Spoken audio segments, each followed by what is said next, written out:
तो अल्लाह साहब, अभी जो आपके फाइनेंस मिनिस्टर तबातुर से कह रहे हैं, वो उनका तो जोर इस बात पर है कि आवाम टैक्स नहीं देते।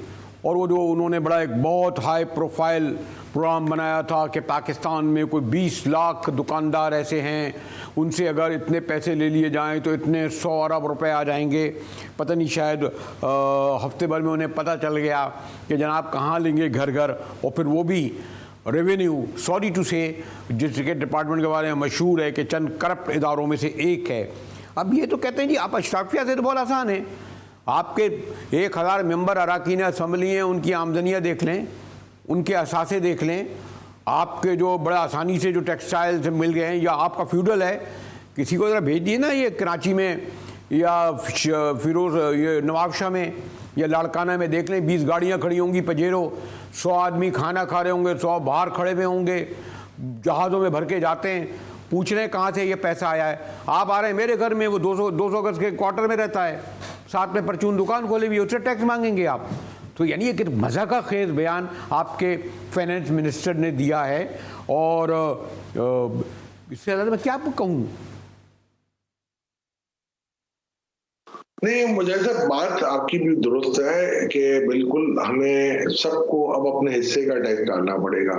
और मैंने लास्ट ईयर, जब आपको पता है रिफॉर्म्स एंड रिसोर्स मोबिलाइजेशन जब बनाई गई थी और उसको मैं हेड कर रहा था, तो ये पूरी रिपोर्ट हमारी तैयार पड़ी हुई है और उसमें तमाम अशराफिया को, दुकानदारों को, लैंडलॉर्ड्स को, सबको हमने टैक्स के जुमरे में लेके आए थे। और यही चीज मैंने औरंगजेब साहब को दी है। अब अगर औरंगजेब साहब करना चाहते हैं तो घोड़ा भी है और मैदान भी है, उनको कर लेना चाहिए। हमने नए 25 खरब के नए बिल वास्ता डायरेक्ट टैक्सेस का उनको बोला था, हम आपको करवाते हैं।